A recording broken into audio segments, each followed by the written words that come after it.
Bonjour, bonsoir à vous tous et à vous toutes. Ça dépend de l'heure à laquelle vous regardez cette vidéo. Je vous salue dans le nom précieux de notre Seigneur Jésus-Christ. J'espère que vous allez très bien. Mon nom à moi, c'est Ruth Auriol Nicolas. Je suis chrétienne, donc je suis la sœur Ruth Auriol Nicolas.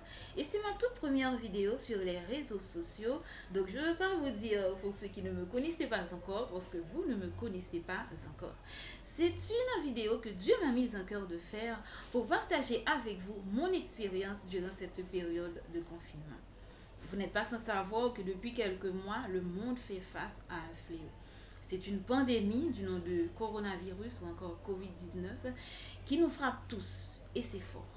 Mais savez-vous qu'il existe une façon de gérer tout cela? Saviez-vous que le coronavirus ou le Covid-19 n'est pas plus fort que toi et moi? Parce que le coronavirus ou encore le Covid-19 n'est pas plus fort que notre Dieu?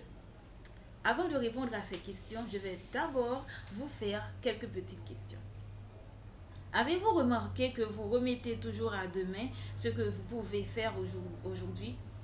Avez-vous remarqué que vous trouvez toujours un moyen de renvoyer à demain ce que vous avez bien la capacité de faire aujourd'hui? Qu'il s'agit d'exercices physiques, de commencer un régime, de visiter des amis, ce que je ne recommande pas en ces temps de confinement, mais avez-vous remarqué que toi et moi, nous trouvons toujours une excuse pour mettre à demain ce que nous pouvons faire aujourd'hui? Ce qui nous intéresse ce matin, ce n'est pas les relations sociales, mais plutôt notre relation avec Dieu. Avez-vous en ce moment une vie de prière stable?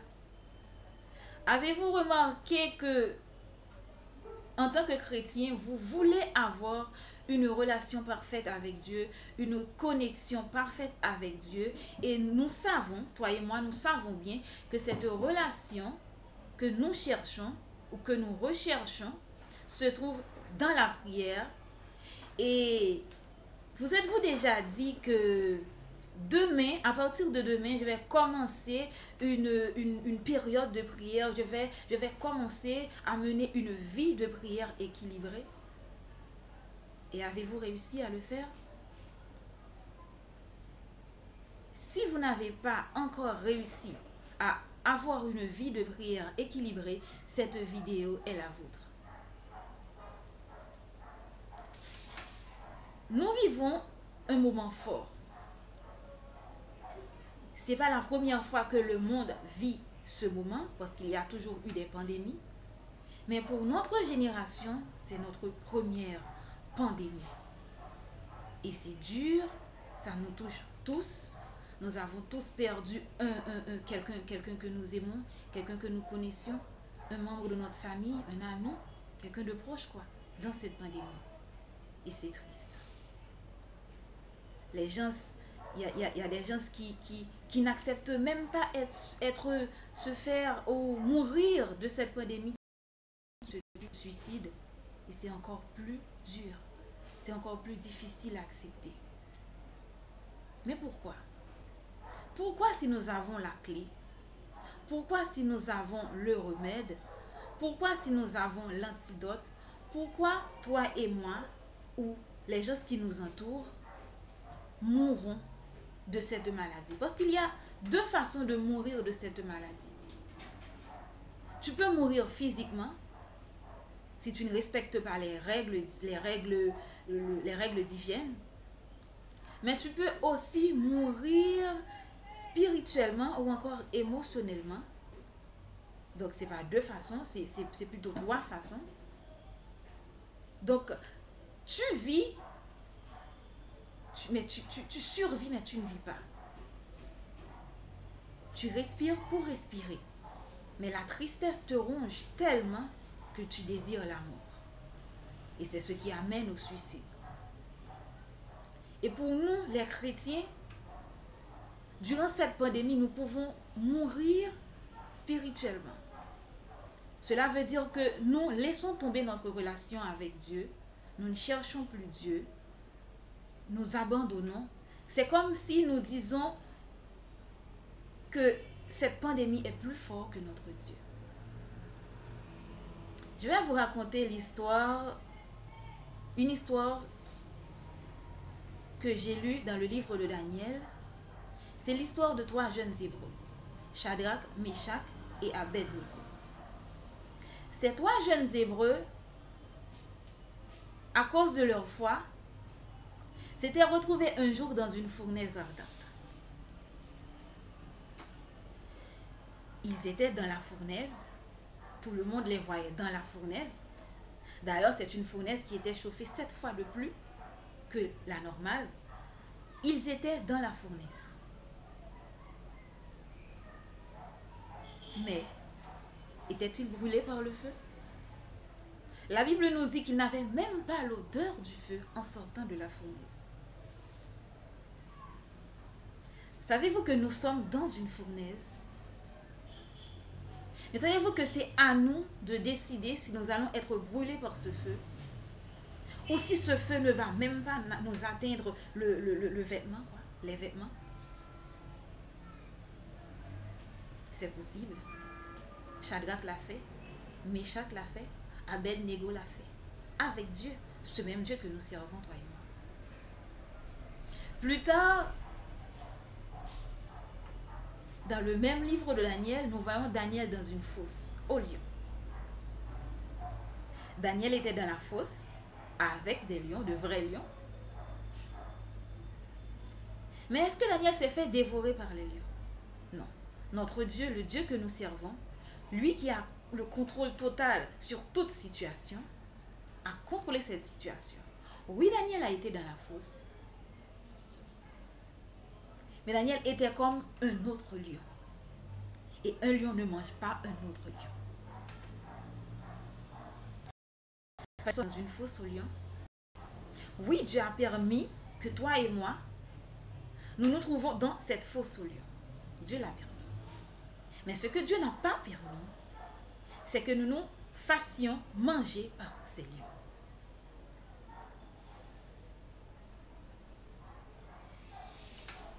Savez-vous que la situation ne te définit pas en tant que chrétien?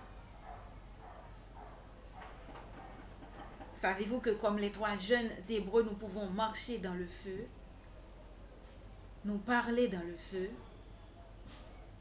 agir, interagir dans le feu? Parce que oui, les gens voient que nous sommes dans un feu. Et oui, nous sommes dans une fournaise ardente. Mais notre Jésus qui est avec nous tous les jours est à nos côtés. Et lui, il a la capacité de transformer cette fournaise ardente en une plage à Hawaï ou encore dans mon pays, Haïti. Et il peut le faire et il veut le faire pour toi et moi aujourd'hui. Nous sommes le lundi 20 avril 2020 et les choses semblent se compliquer davantage. Mais savez-vous que nous pouvons espérer tout en gardant notre calme? Savez-vous qu'il est permis de garder son calme en ces jours? Savez-vous que nous avons l'autorisation de garder notre calme en ces jours? Savez-vous que Christ nous a donné le pouvoir de garder notre calme en ces jours? La parole de Dieu nous dit, vous aurez des tribulations dans le monde, ça c'est sûr, mais n'ayez crainte, j'ai vaincu le monde. Vous aurez un Covid-19 en 2020, mais n'ayez crainte, j'ai vaincu cette maladie. Je l'ai vaincu à Golgotha, je l'ai vaincu à la croix. Par mes meurtrissures, vous êtes guéris. Mais comment avoir cette calme? Jésus-Christ a dit avant de partir, je vous laisse ma paix, je vous donne ma paix.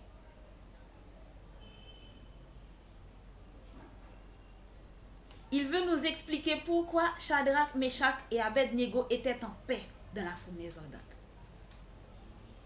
C'est parce qu'il était à leur côté. il veut nous expliquer pourquoi Daniel était en paix dans la fosse au lion. C'est parce qu'il était à leur côté. Mais il y a une façon, il y a une condition pour toi et moi d'avoir cette paix. Les 3 jeunes Hébreux avaient la foi. Donc toi et moi, nous devons avoir la foi. Daniel avait la foi. Toi et moi, nous devons avoir la foi. C'est leur foi qui a permis à Dieu d'agir et d'agir aussi vite. Leur foi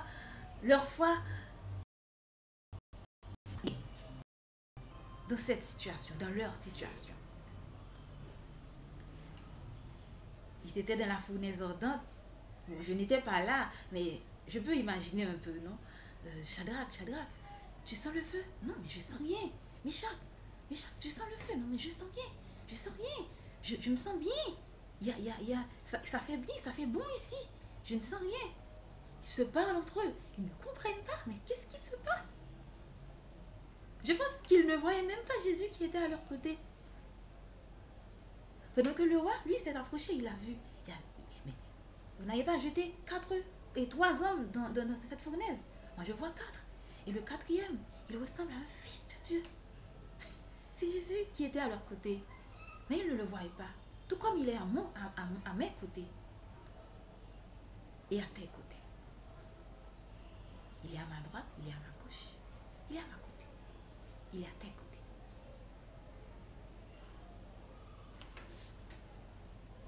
Mais il y a une condition. Pour trouver la paix que Jésus a donnée. Il a donné la paix.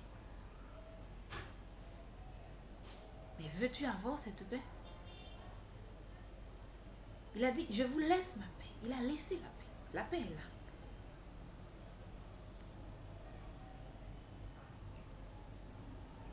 Mais il faut la trouver.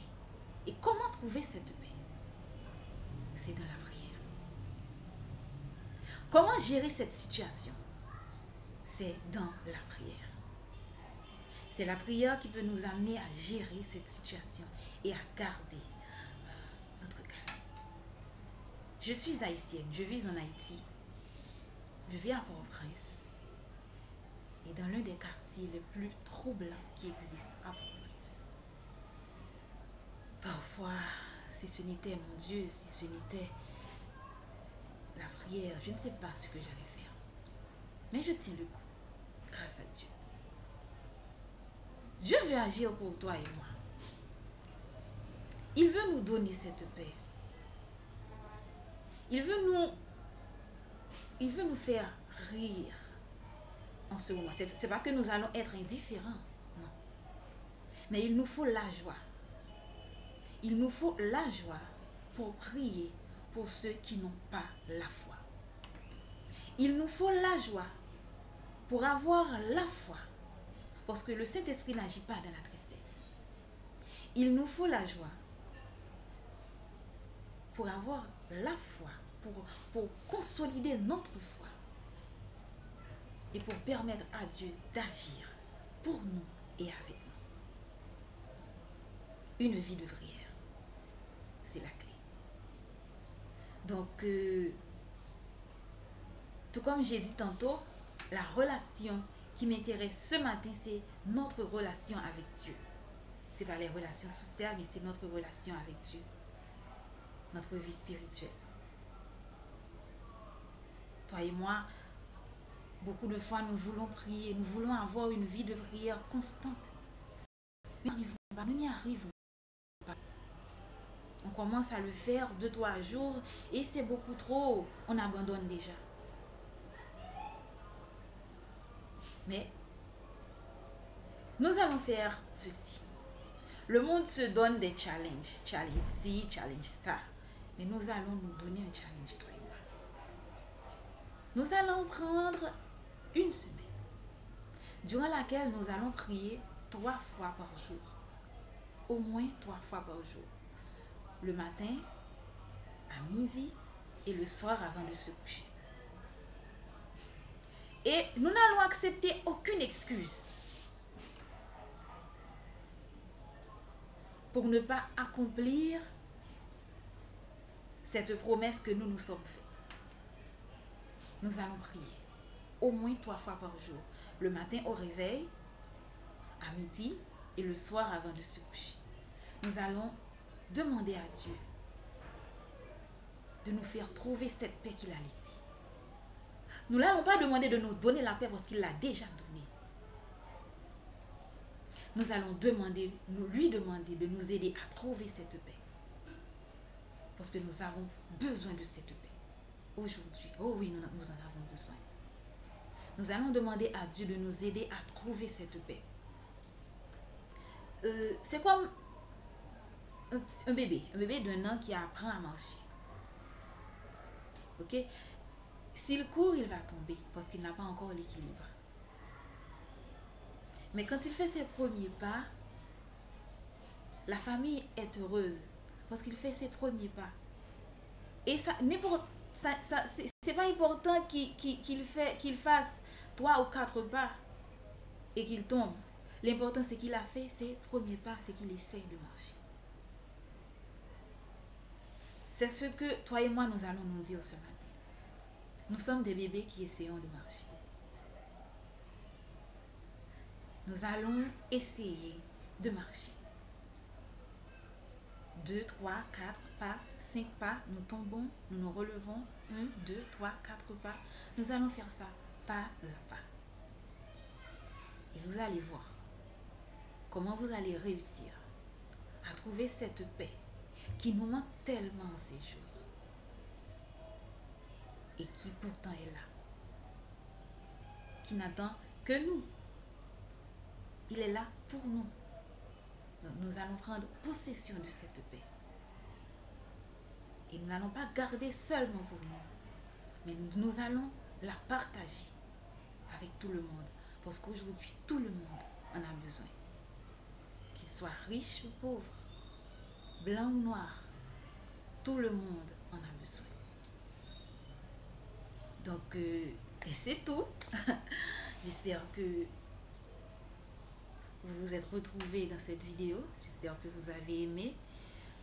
J'espère que Dieu vous a parlé dans cette vidéo. N'oubliez pas notre promesse, notre challenge. Une semaine, du lundi 20 au lundi 27 avril. De prières par jour. Et nous n'acceptons pas d'excuses pour ne pas le faire. Nous devons le faire. Parce que nous voulons cette paix. Et c'est la route vers cette paix. Donc, je vous remercie de m'avoir regardé. Et je vous dis à bientôt pour une prochaine vidéo.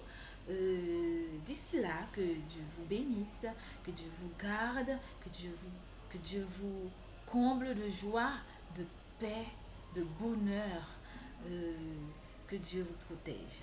Si vous avez aimé cette vidéo, n'hésitez pas à liker ou à vous souscrire de la petite cloche en bas ou encore à partager cette vidéo pour que beaucoup plus de personnes puissent en profiter. Mais ce que j'attends le plus, c'est vos commentaires. Je veux vos suggestions, je veux vos commentaires, je veux vos conseils. Et n'oubliez pas que je suis nouvelle en tout cela. C'est pour m'aider à avancer. Donc, que mon Dieu vous bénisse abondamment. Soyez sages et